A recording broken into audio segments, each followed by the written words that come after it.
de Hidalgo, entre muchas otras. Además, cuenta con diversas publicaciones que, dada su cantidad, su magnitud, no vamos a mencionar todas, pero estas publicaciones son en materia de derechos humanos, sociología del derecho, feminismos y estudios de género. Actualmente es doctorante de Derecho Interinstitucional en la Universidad Autónoma de Aguascalientes y es presidenta de la Comisión Municipal de Derechos Humanos de Tepic. Entonces, como pueden ver, tenemos una gran especialista en la materia, por lo que pues, nos sentimos honrados y agradecidos de poder contar con su presencia. Entonces, a los chicos y a las chicas de la licenciatura les pido por favor que pongan mucha atención para poder pues, llevarnos algo de nuestra gran ponente el día de hoy. La conferencia, la mecánica va a ser de la siguiente manera. La maestra cuenta con 45 minutos para exponer el tema respecto a los sujetos no humanos, la universalidad de derechos y antropocentrismo, y posteriormente tendremos 15 minutos para una ronda de preguntas y respuestas. Entonces, sin más preámbulo, de parte de la Universidad Autónoma de Tlaxcala nos sentimos muy honrados, le damos la bienvenida y agradecemos el que esté dispuesto a participar en este movimiento por el bienestar animal. Muchísimas gracias por su presencia el día de hoy, maestra. La palabra es suya. Muchas gracias, doctor Miguel. Gracias a la Universidad Autónoma de Tlaxcala, en primera instancia, por abrir estos espacios tan necesarios a nivel nacional, e incluso me atrevería a decir a nivel Latinoamérica, espacios gratuitos, accesibles para estudiantes, para sociedad civil y para cualquier persona que esté interesada en estas temáticas. Y bueno, pues en segunda instancia, por tener la consideración hacia mi persona, espero que lo que se comparta acá el día de hoy, bueno, pues nos sirva para abrir este diálogo, ¿no? Que hoy inicia y que, bueno, empecemos a sembrar, pues, conocimientos que logren fertilizarse en algún momento de acuerdo a las realidades de cada persona. Y bueno, voy a hacer una presentación. La voy a compartir con ustedes en la pantalla para irnos guiando en esta charla, en esta mañana. Y bueno, vamos a iniciar sin más preámbulo con el tema que nos ocupa el día de hoy, que justamente es hablar sobre los sujetos no humanos a partir de la universalidad de los propios derechos humanos y el antropocentrismo. Es decir, a partir de esto es creo que bien importante abrir el diálogo inicial y empezar preguntándonos para ti qué son los derechos humanos. Fíjense que en mi experiencia, les comparto como académica, como activista, ahora como defensora de derechos humanos y servidora pública, me gusta iniciar en algunos foros o en algunos espacios con esta pregunta, ¿no? Para ti, ¿qué son los derechos humanos desde una perspectiva, digamos, rápida, sin necesidad de esquematizar o conceptualizar propiamente lo que he escuchado en algún espacio universitario, en algún espacio de cualquier otro tipo? Y me he encontrado con que muchas veces a las personas se nos dificulta, ¿no?, decir qué son, es decir, identificamos cuáles son. Y puedo decir que los derechos humanos son el derecho a la salud, el derecho a la vida, y empiezo a enumerarlos, ¿no? Sin embargo, cuando ya la pregunta se profundiza y parte del qué son, es mucho más complejo. ¿A qué voy con esto? Que esto pues nos sitúa, digamos, en una perspectiva pues justamente que complejiza su defensa, su promoción, su garantía, su prevención, porque si no entiendo qué son, ¿no? Si no me acerco a comprender qué son, pues tampoco voy a poder entenderlos en mi realidad, ¿no? Mi praxis específica y por lo tanto aprender, repito, a prevenirlos, a defenderlos, a exigir su garantía, a exigir su justiciabilidad, etcétera. Entonces, creo que hablar ya del espectro de los derechos como tal es muy amplio, ¿no? Y si a esto le agregamos entonces el tema de los derechos no humanos, bueno, pues esta conversación, digamos que se complejiza más. Ahora, cuando se habla o se dialoga en torno al acercamiento entre los derechos de los no humanos, surgen estas preguntas, ¿no? ¿Son movimientos o son grupos que están en convergencia o que están en conflicto? es como una pregunta inicial de la que partimos. Y bueno, para ello tenemos como estas tres perspectivas iniciales, ¿no? Para ir abriendo justamente este diálogo. En primera instancia, existen reflexiones sobre la complejidad del futuro de los derechos humanos, ¿no? Cuando digo futuro lo entrecomillamos, o sea, cómo hablar entonces en tiempo presente o en tiempo futuro de un catálogo especializado en materia de derechos humanos en el ámbito internacional, en el ámbito nacional, en el ámbito local, etcétera. Y en este sentido, en estas reflexiones sobre el futuro de los derechos humanos, se ha situado, digámoslo así, de que los humanos ya no tenemos una posición exclusiva, como históricamente ha sido, ¿no? Sino que en el reconocimiento de las luchas en torno a los propios derechos, bueno, pues también se están incluyendo otros sujetos que propiamente no son humanos, racionales y pensantes como tú o como yo. Y entonces esto hace que exista un surgimiento a nivel internacional de nuevos grupos de titulares de derechos humanos, ¿no? Que se insertan en el movimiento con la misma estrategia, derechos humanos, la misma estrategia clásica, vamos a mencionarlo así, de los propios derechos humanos, es decir, a través de la movilización pública con reivindicación de protección jurídica privilegiada. ¿Qué significa esto? ¿O cuál es como el alcance de lo que estoy diciendo? Que entonces, históricamente, ¿no? No sé si algunas personas por aquí ya han tenido un acercamiento a los derechos humanos, yo supongo que sí, ¿no? En otros espacios, donde se nos ha dicho que históricamente los derechos humanos se reconocieron a partir de la Declaración Universal de los Derechos Humanos, es decir, concluye la Segunda Guerra Mundial, la humanidad prácticamente estuvo a punto de la extinción. Los estados a nivel internacional se unieron, preocupados pues por la magnitud de las atrocidades que hubo y acordaron como una estrategia mundial de paz firmar, crear y publicar un instrumento internacional llamado Declaración Universal de los Derechos Humanos, en la que se integraban cierto grupo de derechos, ¿no? Y que los estados a nivel internacional se comprometían a respetarlos, a promoverlos, a prevenirlos.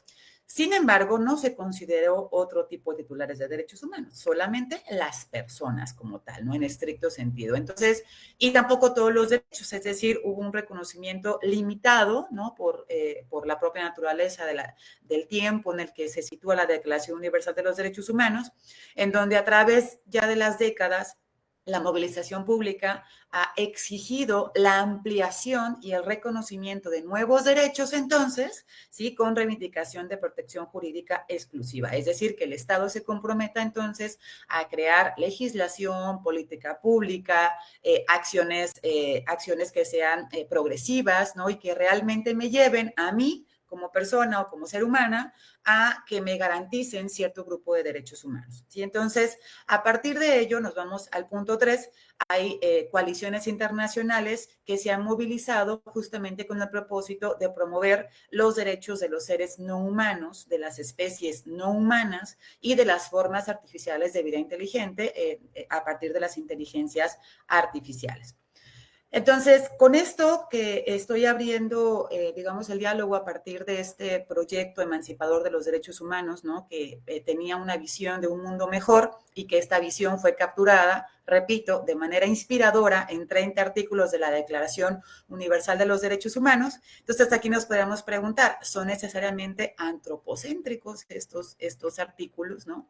O bien pueden incorporar derechos de los no humanos. Y de ser así, es decir, si los incorporan, impulsará o bien va a obstaculizar su causa, es decir, el reconocimiento entonces por otro espectro, por otro grupo, ¿sí? De derechos humanos. ¿A qué me refiero con esto? Por ejemplo, inicialmente a las personas se nos reconoció jurídicamente hablando el derecho a la salud de manera literal, ¿no? Yo, Karen, tengo derecho a la salud. Conforme han pasado los años, ese derecho se ha expandido, ¿sí? Y su reconocimiento entonces se ha ampliado. ¿Qué significa esto? Que actualmente no solamente tenemos derecho a la salud, también tenemos derecho a el acceso al medicamento, el acceso a políticas públicas de salud sexual, el acceso a una atención digna respecto a los servicios de salud. Es decir, el esquema del derecho a la salud se ha ampliado, ¿no? Y entonces cuando hablamos de estas causas o de estas luchas, hablamos justamente como no queremos que un derecho se entorpezca o bien se anule o bien que desaparezca, ¿no? Como ha pasado en algunos países a nivel internacional. Lo que queremos es que los derechos que ya están reconocidos se amplíen y los derechos que aún no están reconocidos, es decir, que no están en una legislación, en una norma, en una constitución, bueno, pues tomen esa categoría, ¿no? Y que sean reconocidos. Entonces, a partir de ello, vamos a empezar, digamos, a problematizar estos puntos. Iniciamos con los derechos de la naturaleza. ¿Cómo se han esquematizado de manera histórica? Bueno, en primera instancia, los derechos de la naturaleza no se fundamentan en necesidades centradas en los seres humanos, sino más bien en una afirmación más elevada de que la naturaleza pues en sí misma tiene derechos de preservación, ¿no? Y que esto entonces, el horizonte de esto va mucho más allá de cualquier repercusión de que rechazarlos pudiera tener pues para los seres humanos como tal, ¿no? Entonces, desde esta perspectiva se ha argumentado que el reconocimiento de los derechos de la naturaleza es la única manera de romper con este paradigma que ha existido de manera histórica de tratar a la naturaleza como si fuera una propiedad, ¿no? Y que en este marco entonces las políticas públicas en torno, incluso la legislación en torno a la protección, y lo entrecomillamos, de la naturaleza, pues ha permitido en sí mismo la explotación, ¿no? Es decir, nos ha llevado a un punto de no retorno, en donde la naturaleza está siendo explotada sistemáticamente y estructuralmente, y que esto ha hecho, pues, que lejos de protegerla, lo que se ha hecho es abusar o sobreexplotar estos recursos. Entonces, se ha desplegado una coalición internacional para luchar a nivel local, nacional y mundial para la expansión justamente del reconocimiento jurídico de los derechos de la naturaleza. Ahorita les voy a poner un ejemplo de cómo se ha hecho esto y qué resultado, jurídicamente hablando, ha tenido. ¿Por qué es importante mostrar desde esta perspectiva estos resultados jurídicos? Porque me parece que las luchas sociales a partir de este andamiaje, ¿no? Que van construyendo. También entiendo que en este foro hay personas que han incursionado o están incursionando actualmente en el activismo, ¿no? Y que tienen como esta perspectiva muy clara de que un movimiento social tiene que tener un propósito y un resultado, ¿no? El propósito, pues puede ser la erradicación de una violencia, el reconocimiento de algún derecho, la no repetición de violaciones a derechos humanos graves, y que esto tenga como consecuencia entonces una reparación del daño, una política pública, una ley, ¿no? Pero una ley que realmente sea integral, que sea efectiva, que vaya de acuerdo a las necesidades de las personas o de un grupo social. Y entonces el reconocimiento jurídico sí es bien necesario. No es el único objetivo, ojo, no es el único objetivo, pero sí es bien importante porque esto nos da la pauta entonces para poder exigirle al Estado la garantía de ese núcleo o de ese grupo de derechos humanos. Respecto a los derechos de las especies no humanas, aquí se parte del argumento para reconocer los derechos de las especies no humanas, de que parten de la afirmación de un paradigma existente en donde el bienestar animal que prescribe un trato humano, pues es totalmente insuficiente, ¿no? Hay muchos estudios a nivel internacional desde diversas perspectivas, particularmente la biología ha demostrado que muchos animales pues se parecen mucho más a los seres humanos de lo que hemos reconocido hasta el día de hoy.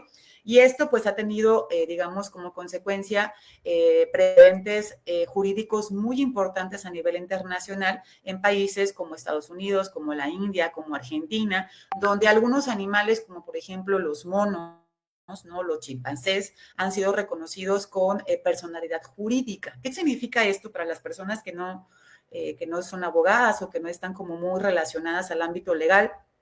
En la materia del derecho, vamos a decirlo así, yo, Karen, ¿no? Puedo tener una personalidad jurídica desde el momento en el que nazco, ¿no? Porque tengo un acta de nacimiento, porque tengo una identidad, porque tengo un nombre, etcétera. Eso ya me hace, digamos, acreedora a cierto reconocimiento de derechos humanos.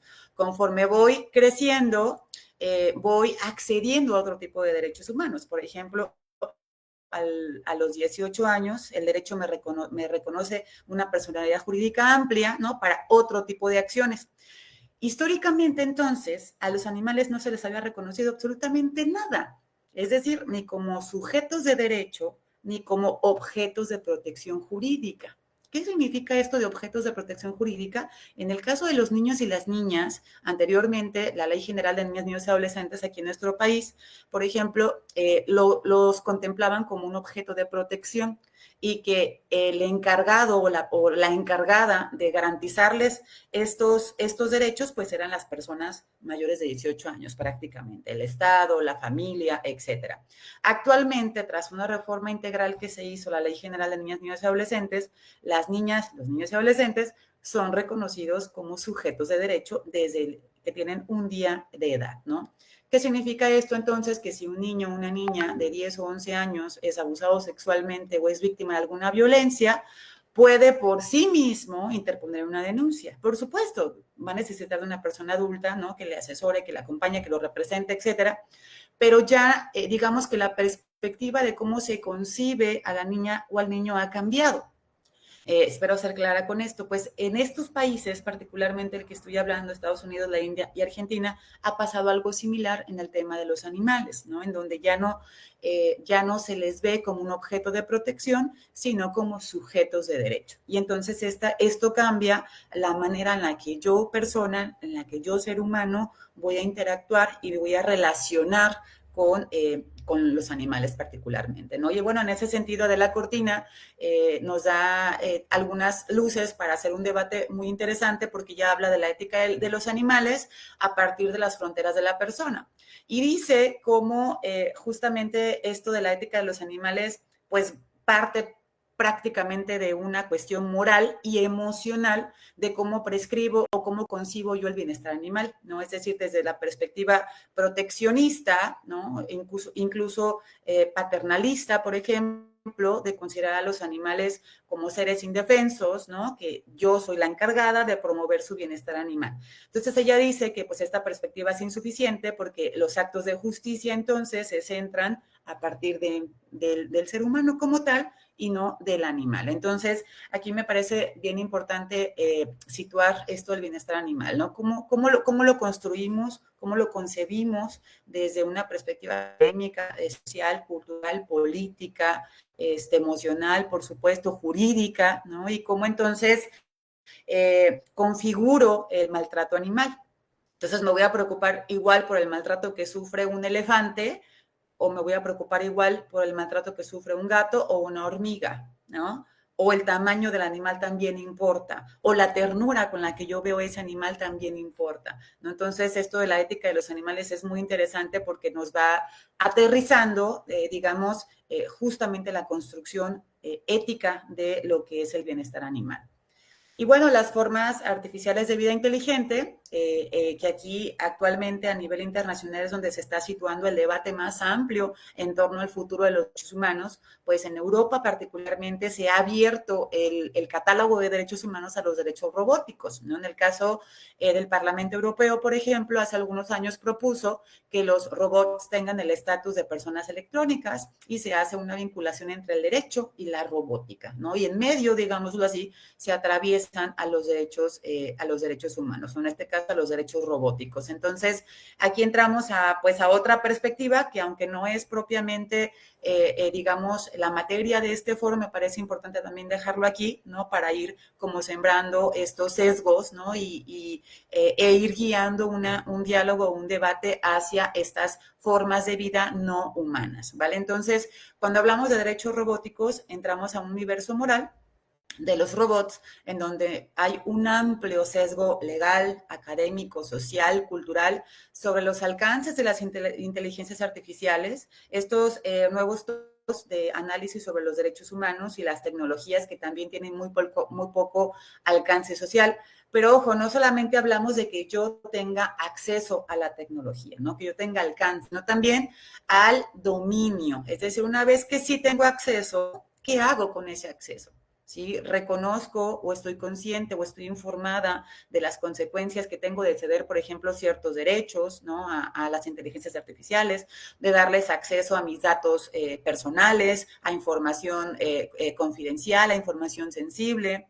Y entonces esto nos coloca en realidades y ficciones que traen como consecuencia pues un consumo popular y desproporcionado de las inteligencias artificiales. Y bueno, todo esto que les estoy comentando pues no es nuevo, ¿no?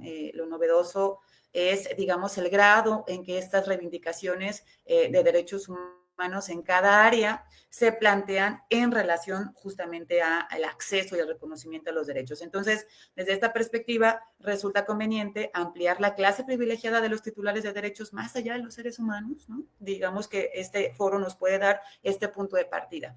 ¿Qué implicaría entonces ampliar esta clase privilegiada de los titulares de derechos? ¿Por qué digo clase privilegiada? Porque justamente como ser humano, ¿no? O como grupo de personas que hemos construido el Estado, el derecho, la república, la sociedad, la familia, la religión, pues nos hemos colocado en el centro, ¿no? Y entonces más allá de lo humano, pues pareciera que no existe nada más o bien nada más importante.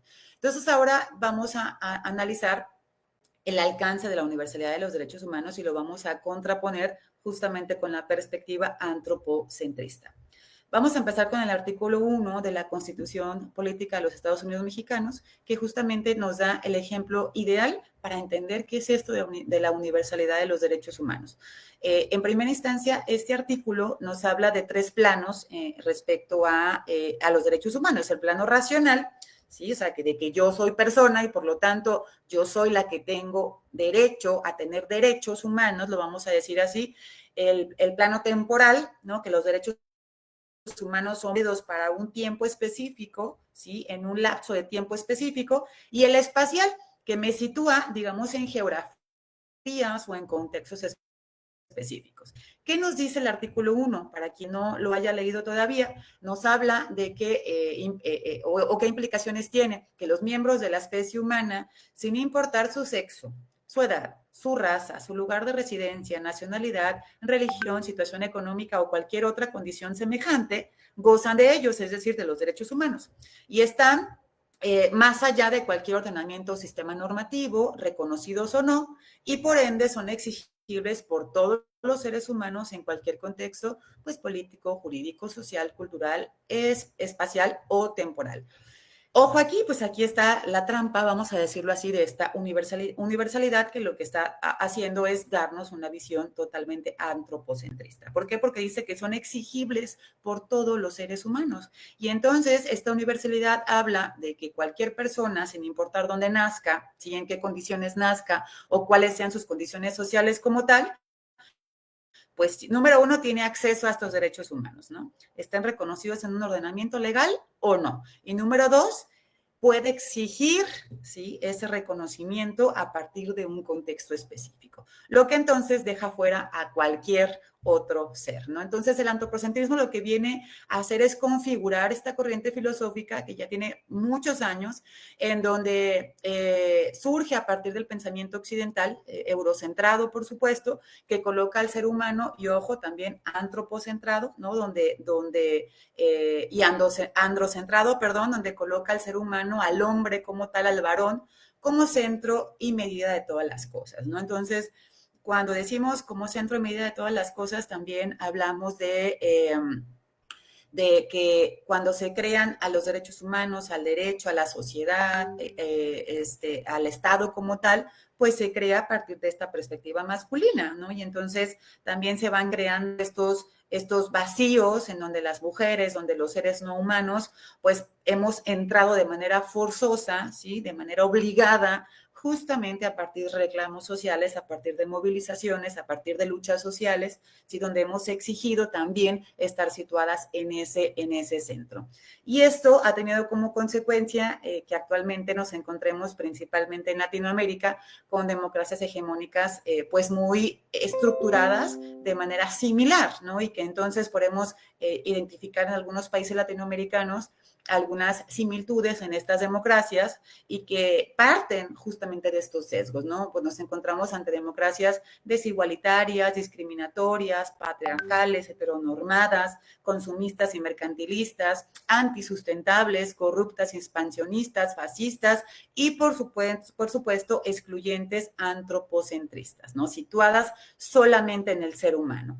Esto también ha traído como consecuencia entonces la apropiación de la tierra, la sobreexplotación de todos los recursos de la naturaleza, los conflictos internacionales por el agua, la irreversibilidad del cambio climático, las legislaciones, antropocéntricas y, pues, por supuesto, el maltrato animal desmedido, ¿no? Que particularmente acá en el caso de Tepic, Nayarit, que es la capital, pues hay políticas muy interesantes que han, colaborado al índice de la disminución del maltrato animal, sin embargo no ha sido suficiente y bueno, esto se los voy a platicar ya al final. Ya vamos a ir cerrando justamente este diálogo, partiendo de que si la dignidad humana es la base de los derechos humanos, entonces pues, podríamos hablar de una dignidad humana, ¿no? Esta pregunta también se las dejo ahí, igual en los comentarios de las personas que nos estén escuchando, que nos estén viendo, pueden responder. ¿Ustedes consideran que existe una dignidad humana partiendo justamente de la construcción histórica, ¿no? O sociohistórica e incluso sociojurídica que se ha hecho de lo que es la dignidad? ¿No? Muy poco se habla si se defiende a la naturaleza, se defiende el territorio, si se defiende a los animales, muy poco se habla de la dignidad de ese ser, ¿no? De la dignidad de la naturaleza, de la dignidad de los animales. Es decir, hablamos desde otra perspectiva.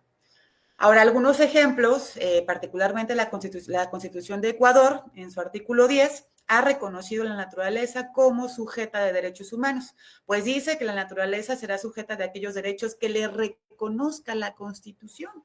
Y entonces, de nuevo, en Ecuador la naturaleza ya no es un objeto de protección que depende del ser humano, sino que por sí misma, ¿sí? Se le están reconociendo derechos constitucionales y que entonces todos los entes que forman parte del Estado ecuatoriano están obligados a garantizarle estos derechos. En los artículos 71 al 74 se le reconocen los derechos a la Pachamama como el respeto integral de su existencia, el derecho de mantenimiento, el de regeneración de sus ciclos vitales, así como el derecho a su restauración.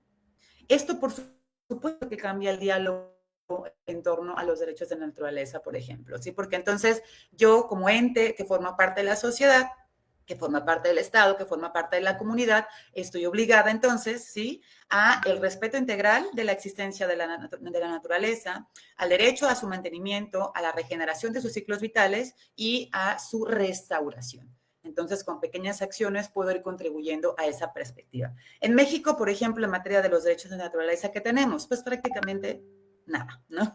Lo digo así tal cual, porque el artículo 4 de la Constitución mexicana nos habla de que toda persona tiene derecho a un medio ambiente sano para su desarrollo y bienestar. El Estado garantizará el respeto a este derecho. El daño y deterioro ambiental generará responsabilidad para quien lo provoque en términos de lo dispuesto por la propia ley. Pero no se están reconociendo los derechos de la naturaleza. Me está diciendo que yo persona mexicana, tengo derecho a un medio ambiente sano para mi desarrollo y mi bienestar.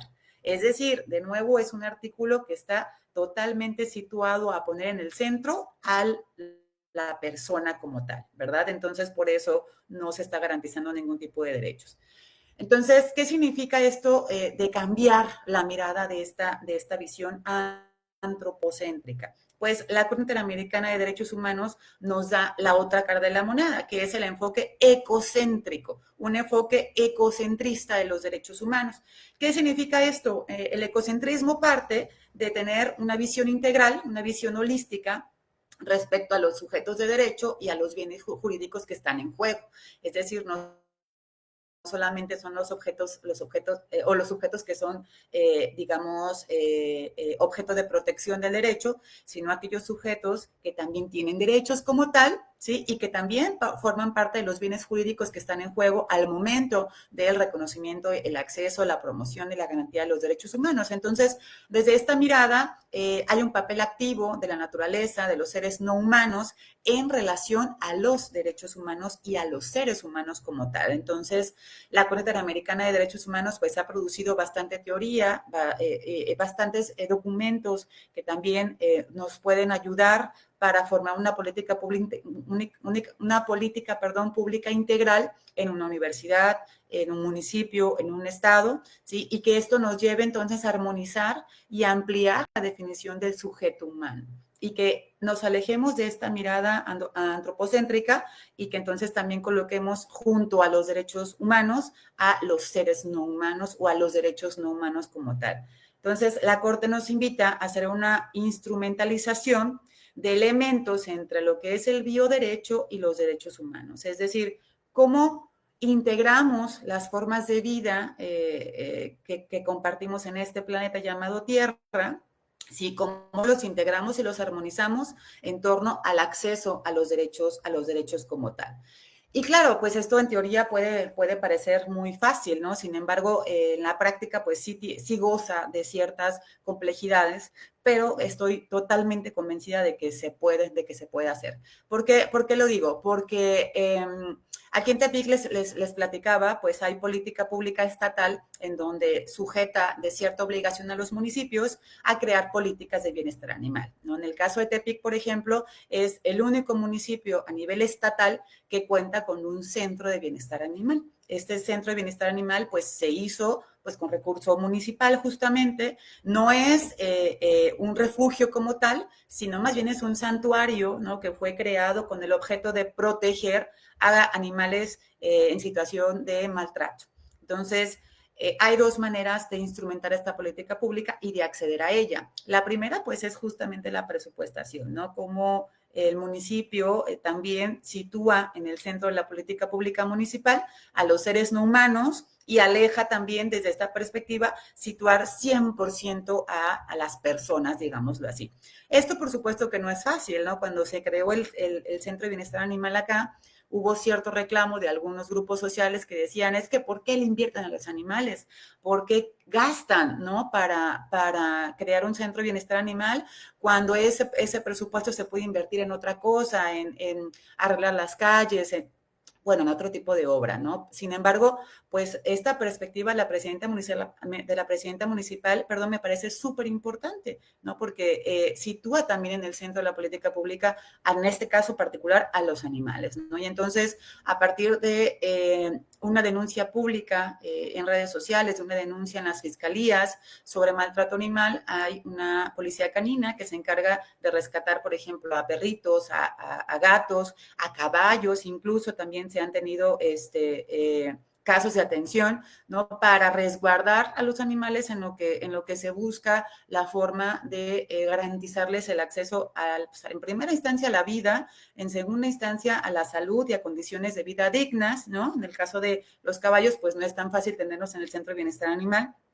como el caso de los perros o gatos, etcétera, pero se busca entonces la manera de garantizar, repito, su derecho a la vida y entonces se construye una manera de garantizar también el respeto a su dignidad como tal, ¿no? Y esto, repito, me parece súper importante porque son estos pequeños esfuerzos que se van instrumentalizando para que una política pública sea certera y sobre todo que sí tenga fines específicos, ¿no? Y que hablemos entonces de resultados que puedan ser tangibles en la vida de, primero, pues de las personas, que es importante, pero también de los seres no humanos, ¿no? Entonces, bueno, hasta aquí dejaría este diálogo inicial. A mí me gustaría escucharles a las personas que nos están viendo, que nos están escuchando, porque me parece que el diálogo y la retroalimentación es lo que genera, pues, más conocimientos significativos. Aquí están los datos de la Comisión Municipal de Derechos Humanos de Tepic. Tenemos Facebook, tenemos correo electrónico, teléfono, cualquier duda, pues estoy a la orden. Muchas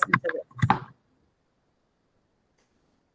Muchísimas gracias, maestra Karen. Importantísimo, muy interesante lo que nos comenta, porque efectivamente nos encontramos en un cambio de paradigma, este paradigma de la excepcionalidad humana que nos ha llevado a las sociedades del riesgo, desde el enfoque sociológico, pues nos lleva a pensar en qué es las alternativas que tenemos, ¿no? Entonces, esto que podríamos llamar la descolonización del conocimiento, de la naturaleza, de los derechos, es fundamental para poder pensar en un mundo mejor. Entonces, este paradigma ecológico emergente creo que es el camino para poder llegar a construir sociedades de paz alejadas de la dominación, del exterminio y de esta sociedad del riesgo que ha sido tan teorizada. Entonces, es fundamental que nos empecemos a cuestionar quiénes son los sujetos de derecho, ¿no? ¿Quién es considerado persona y buscar esa lucha por el reconocimiento de algo más que un objeto.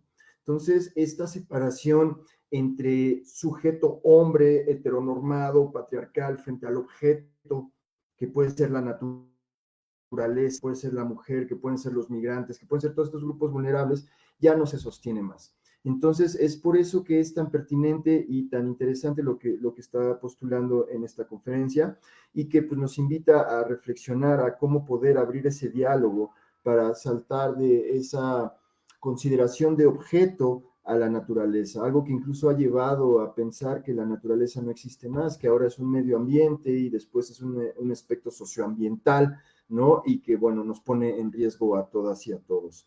Entonces, para mí es muy, muy esclarecedor, no, me motiva a continuar con este tipo de ejercicios y pues a seguir investigando al respecto, ¿no? Para poder poner nuestro granito de arena y tratar de emular lo que se hizo allá en Nayarit respecto a este santuario, ¿no? ¿Qué más quisiéramos que poder tener en el mediano o corto plazo ese tipo de iniciativas y de políticas públicas que vinculen a los seres sintientes, a las personas no humanas, al derecho a la comunidad, ¿no? Y que incorpore también un paradigma de derechos a las personas no humanas, ¿no? Esta lucha por el reconocimiento de quién es persona. O sea, desde el liberalismo siempre ha venido ampliándose, ¿no? La persona era el hombre propietario blanco católico, ¿no? Pero nada más para ellos tienen los derechos. Entonces es una lucha que ya lleva bastantes años, siglos diríamos, y que nos ha llevado a continuar con esta lucha por el reconocimiento.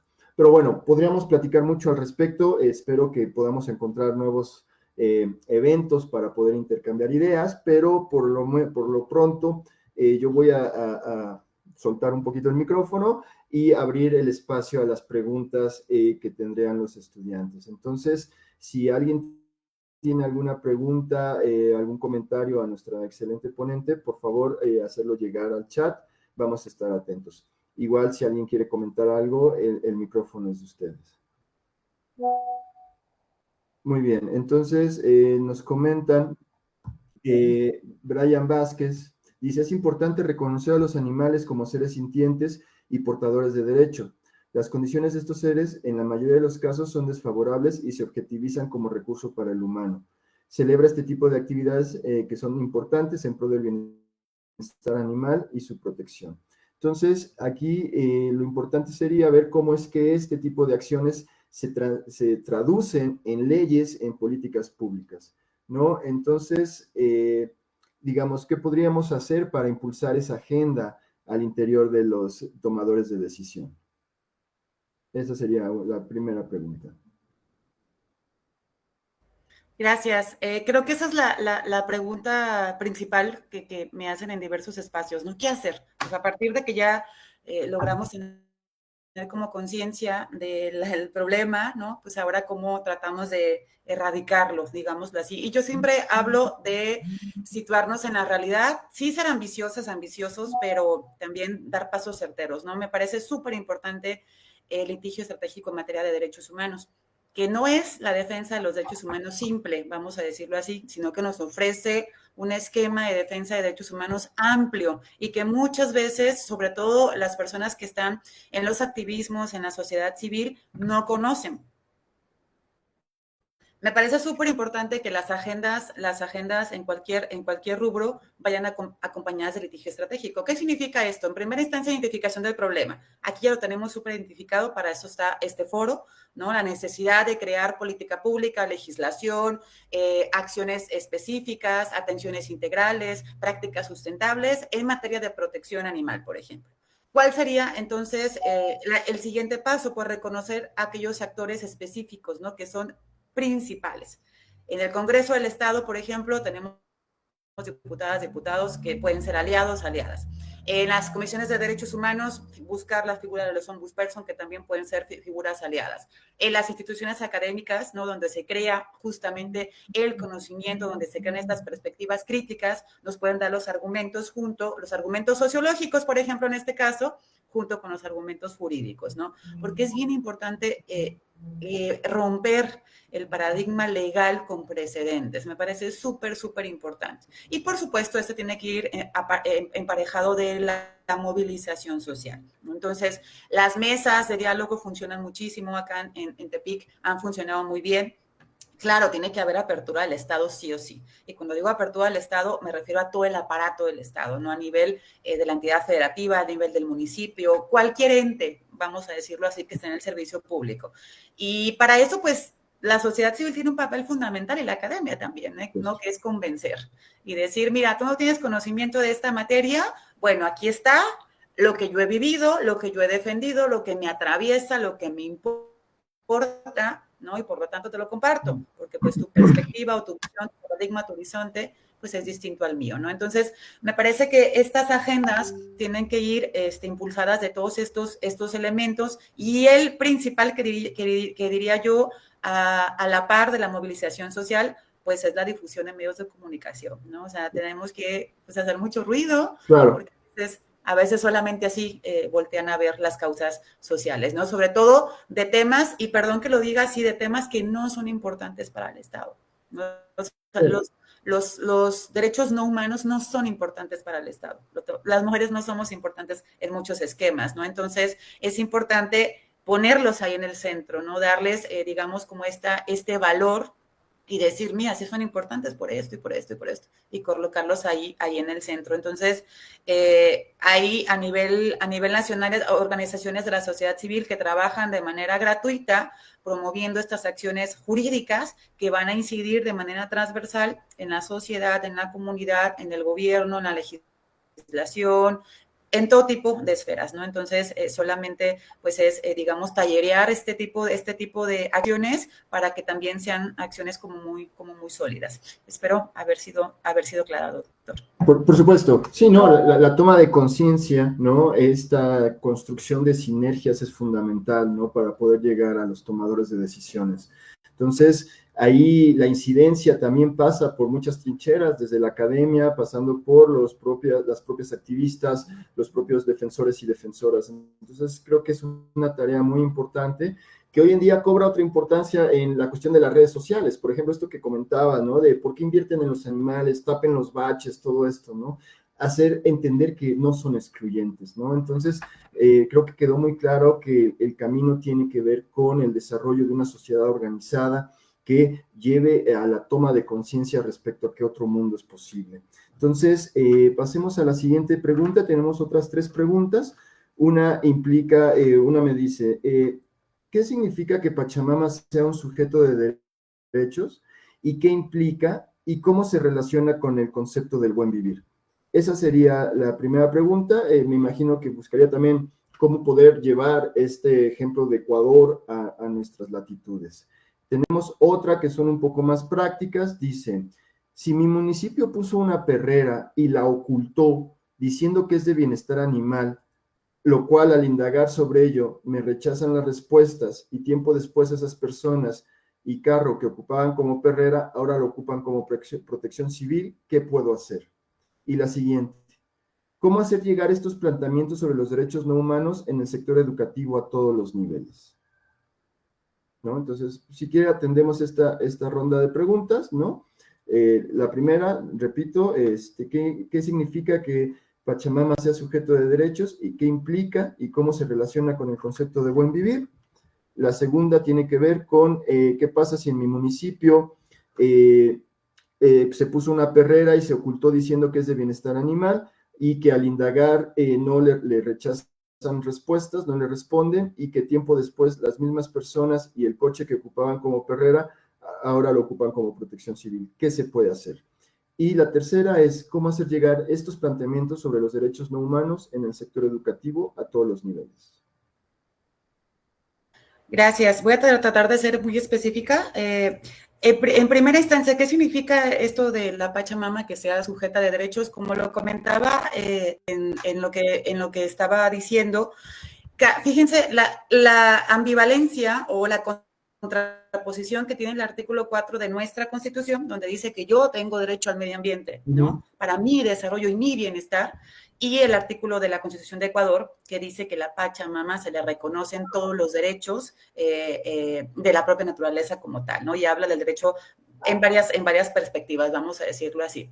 Eso cambia la mirada en la que yo me relaciono con la propia naturaleza como tal. Y aquí es bien importante irnos a la cosmovisión de los pueblos originarios, por ejemplo, que Ecuador tuvo mucho, en Ecuador tuvo mucho que ver esta visión, ¿no? Por eso son naciones, digamos, pluriculturales, porque se reconoce que no solamente en mi cultura, como mestiza, media blanca, media racista, o muy blanca, o muy racista, es la que debe, digamos, de transversalizarse al momento de crear un documento tan importante como una constitución. ¿No? En este caso, Ecuador lo que hace es reconocer estas cosmovisiones, ¿no? De los pueblos originarios e insertarlas a las vidas de quienes no pertenecemos a un pueblo originario como tal, que no es excluyente una de otra, es decir, no me estoy apropiando de esa mirada, de esa visión, sino que la estoy incorporando para que mi constitución sea más sólida y entonces que las personas que vivimos en este país, hablo de Ecuador, tengamos esta conciencia de mi responsabilidad en torno a la garantía de los derechos de la naturaleza. Por ejemplo, México no tiene absolutamente ningún, va por ahí. Su relación con el concepto de buen vivir, bueno, para esto el buen vivir vamos a desbratarlo. Buen espacio vivir, el buen vivir, ¿no? Que es la contraposición al sobrevivir, ¿no? En donde en estos contextos, digamos, de estas políticas expansionistas, capitalistas, neoliberales, donde las personas trabajamos para sobrevivir, ¿sí? Los derechos de la naturaleza toman un papel fundamental para el buen vivir. Es decir, desde el hecho de que mi casa, por ejemplo, tenga un pedazo de tierra, ¿no? Y no hablo de una maceta, no hablo de una jardinera, sino literal, de un pedazo de tierra donde yo pueda sembrar quizá hortalizas, donde yo pueda sembrar plantas, ¿no? Donde tenga un espacio donde yo pueda ir a poner los pies en la tierra a cualquier hora del día. ¿Sí me explico? Sí. O sea, sobre todo en contextos como los del centro, ¿no? El centro del país, que son tan urbanizados y que, bueno, son muy diferentes acá a Tepic. En Tepic todavía tenemos ese privilegio, ¿no? De que a muy pocos pasos de mi casa hay pedazos de tierra enormes donde yo puedo ir y disfrutar de manera pacífica, de manera sana, ¿no? De estos digamos, de estas convivencias que es el buen vivir entre esta similitud análoga de mí o de yo, Karen, como ser humana, y la naturaleza también como sujeta de derechos humanos, ¿no? Es tratarla como un igual, ¿no? Básicamente.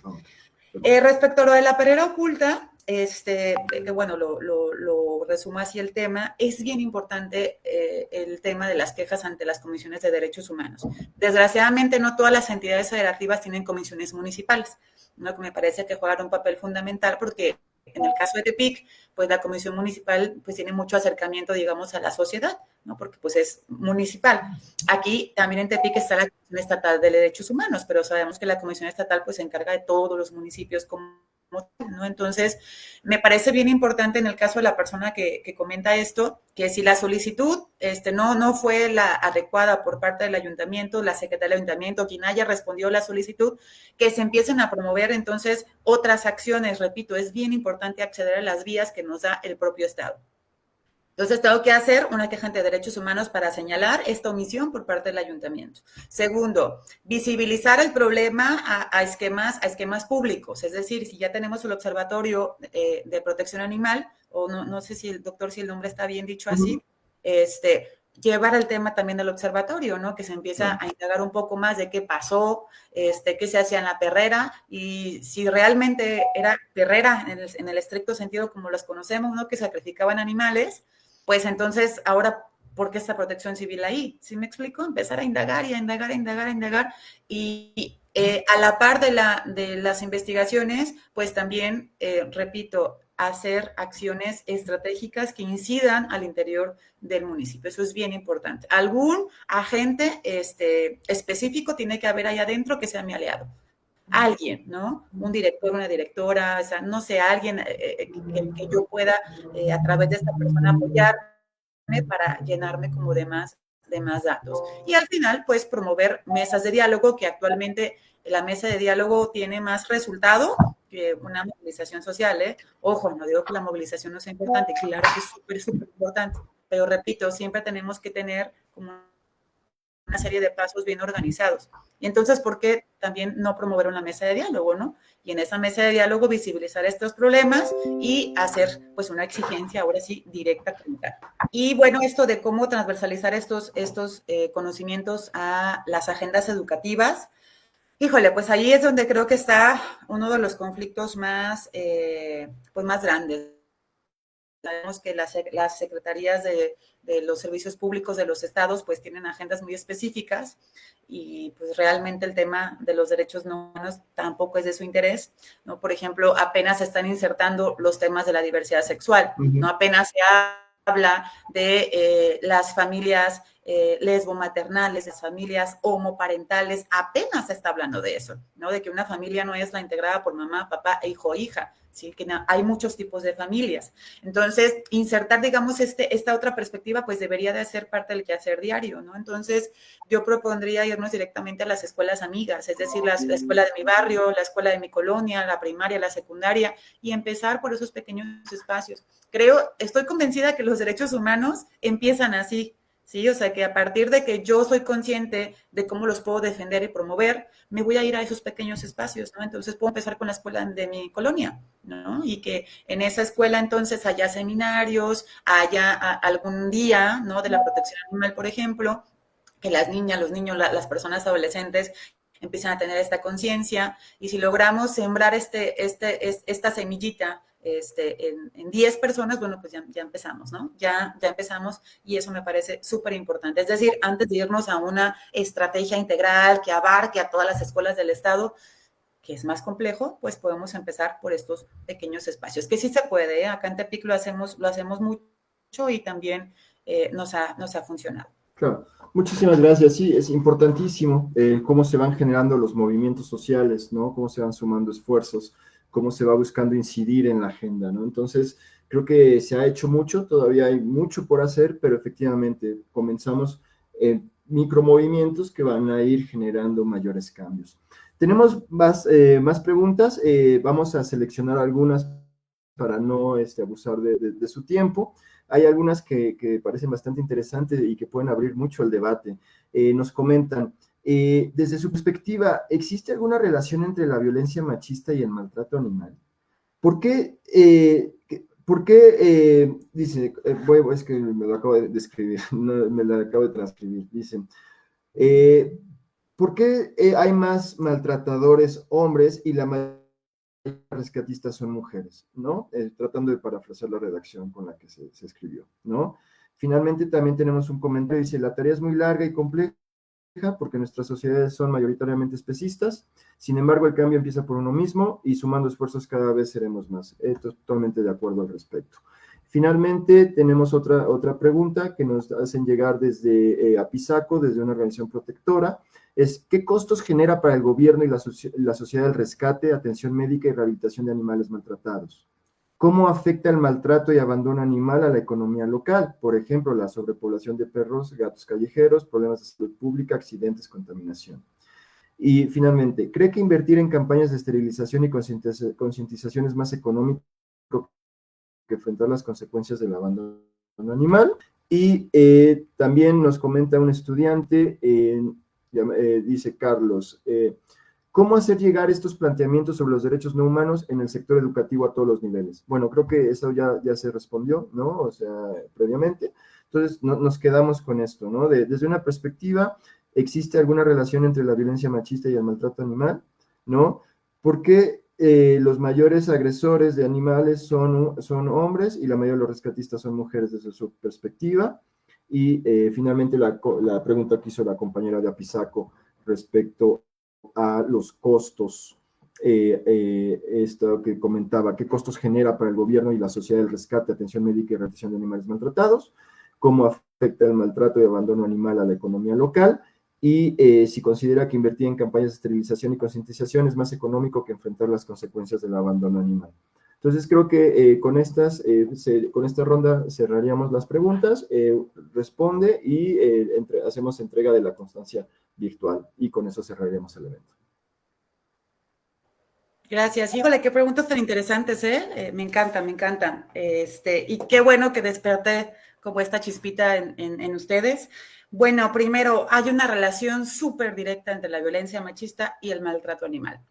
En el caso de las hembras, tanto las humanas como las no humanas, al final del día, en la escala de importancia de la vida, vamos a decirlo así, pues estamos en segundo lugar, ¿no? O sea, lo mismo que pasa en la vida de nosotras, las mujeres, pasa en las hembras no humanas. Y les pongo un ejemplo muy claro de la yegua Lucrecia. Yo estoy segura que más de una persona va a ubicar perfectamente esta situación, ¿no? Que pasó en el estado de Jalisco, donde había una yegua que era víctima de violación sistemática, ¿no? Entonces era básicamente pues un objeto, ¿no? de satisfacción sexual, en donde Lucrecia fue violada por decenas de hombres, pues porque era una yegua, ¿no? Era un animal. ¿Y esto le suena a que le puede pasar a una mujer? Sí, ha habido violaciones masivas en nuestro país, en otros países, ¿no? Donde las víctimas pues son consideradas un objeto sexual tal cual, ¿no? Y son víctimas de estas violaciones graves a los derechos humanos y a los derechos de los no humanos también, ¿no? Entonces, esto tiene que ver con la siguiente pregunta: ¿por qué los maltratadores en su mayoría son hombres y las defensoras o rescatistas son mujeres? Pues justamente porque nosotras tenemos más conciencia de cómo nos atraviesa la violencia machista, la violencia feminicida. Muchas de nosotras las hemos padecido, hemos sido sobrevivientes, ¿no? A este tipo de violencias.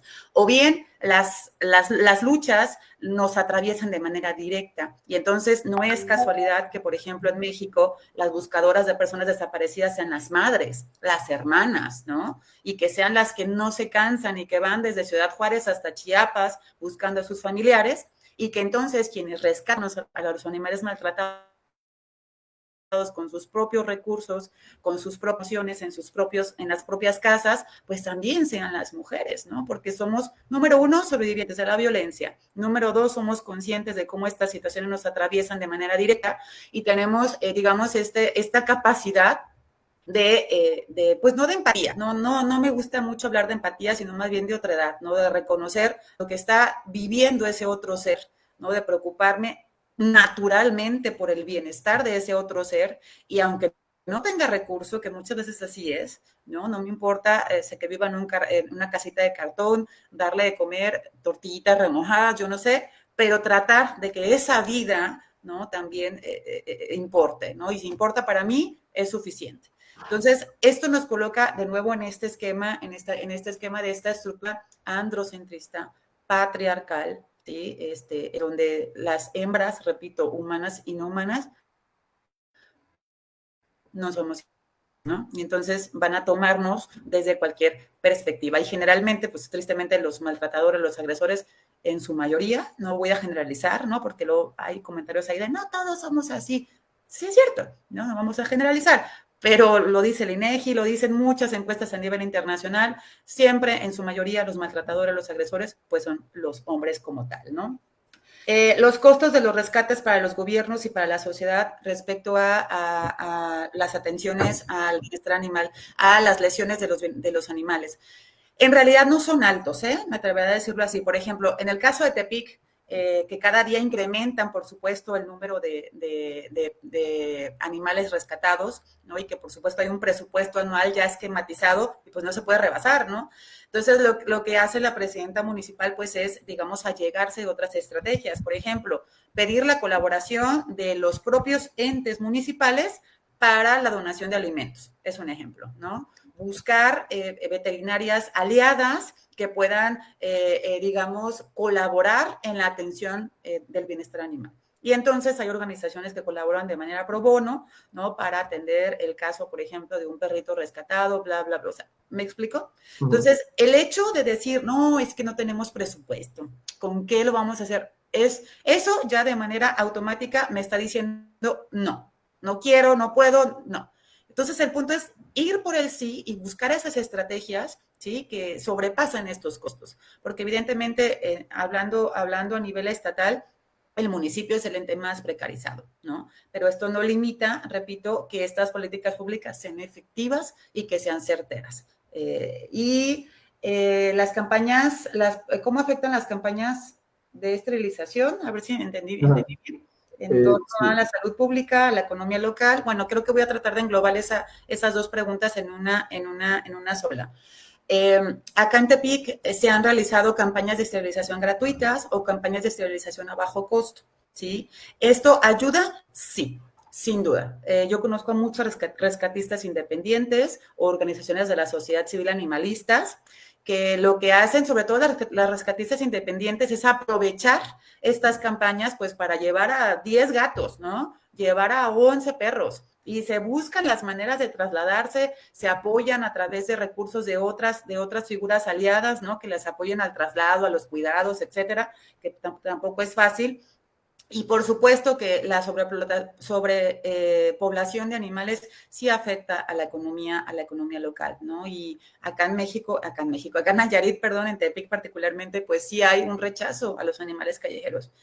A mí me preocupa mucho los índices de maltrato animal así en la comunidad como tal, ¿no? Cada vez vemos más casos de animales envenenados, animales encerrados de manera cruel en bolsas de plástico a plena luz del día, que son abandonados en los bosques cercanos aquí a la ciudad. Es decir, estas formas, pues, que de verdad no se creen, ¿no? Y que luego hay personas, pues, que tienen como esta doble moral, ¿no? De que por una parte rechazo al animal de la calle, ni siquiera me preocupo por darle alimento por lo menos un día, ¿sí? Pero si hay alguna movilización porque los animales ya no formen parte del circo, pues ahí voy a estar diciendo que los circos están súper mal porque maltratan a los animales. ¿Me explico? Entonces, creo que estas acciones, repito, tienen que ser certeras. Eso es lo más importante. ¿Qué es lo que ha beneficiado a Tepic? Que la presidenta municipal tenga esta perspectiva, ¿sí? Que tenga esta apertura, que le dé importancia a esta agenda. Eso cambia completamente la manera en la que entonces las políticas públicas, repito, aunque sea una, pero va a ser efectiva, ¿no? Y realmente nos va a colocar en un paradigma de bienestar en donde importan las vidas humanas y también las vidas no humanas. Muchísimas gracias, maestra. En serio que es muy esclarecedor esto y sobre todo también motivante, ¿no? De saber que somos muchas y muchos los que estamos interesados por este tema. Hay algunas otras preguntas que se quedan en el tintero, algunos comentarios, ¿no? Sobre la situación en Tlaxcala, por ejemplo, que el reglamento municipal es muy específico al mencionar protección y bienestar de los animales de compañía, pero que deja fuera a los callejeros y otras especies. También nos preguntan cómo defender a una manada que viva fuera de un domicilio, que aunque tienen protocolo completo y atención médica siempre que lo necesitan, no son agresivos, pero sí ladran. Bueno, ese tipo de preguntas las vamos a ir respondiendo desde el observatorio, desde la academia, ¿no? Son cuestiones más de proceso, ¿no? A menos de que quisiera comentar algo. Y si no, pues vamos a proceder a la lectura de la constancia, ¿sí? Entonces, vamos a hacerle llegar la constancia, pero desde la Universidad Autónoma de Tlaxcala, con la Facultad de Trabajo Social, Sociología, Psicología y Psicoterapia, la licenciatura en Sociología otorga la presente constancia a la maestra en Derechos Humanos, Karen Aide Aguayo Mota, por su destacada participación como ponente en el foro Análisis sobre Maltrato Animal y Políticas de Protección en México, con la conferencia titulada Sujetos no humanos, Universalidad de los Derechos y Antropocentrismo, que se llevó a cabo vía transmisión en línea por medio de Facebook Live el día 29 de agosto de 2025. Firma la directora de la facultad y maestra Paola Vez Ramos, y acompaña la firma el maestro Alfredo Partida Guzmán, quien es el coordinador de la licenciatura en Sociología. Entonces, esa constancia se la haremos llegar, ya está proyectada, y pues no me queda más que agradecer profundamente el tiempo que nos dio para poder seguir discutiendo con estos temas, esperando que no sea la última vez que nos podamos encontrar en este medio o presencialmente, para poder continuar con esta lucha por el bienestar de los seres no humanos y sobre todo superar este paradigma antropocéntrico, colonial, ¿no? Que tanto nos ha llevado a cuestionarnos realmente cuál es nuestro rol como especie en el planeta y propugnar por este paradigma ecológico emergente que creo que es fundamental para pues, el futuro no solo de la humanidad, sino del planeta en general. En serio, muchísimas gracias. Estamos a la orden. Desde la Universidad de Tlaxcala nos sentimos muy honrados porque nos haya atendido este foro. Muchísimas gracias. A ustedes, gracias. Cuídense mucho. Hasta luego.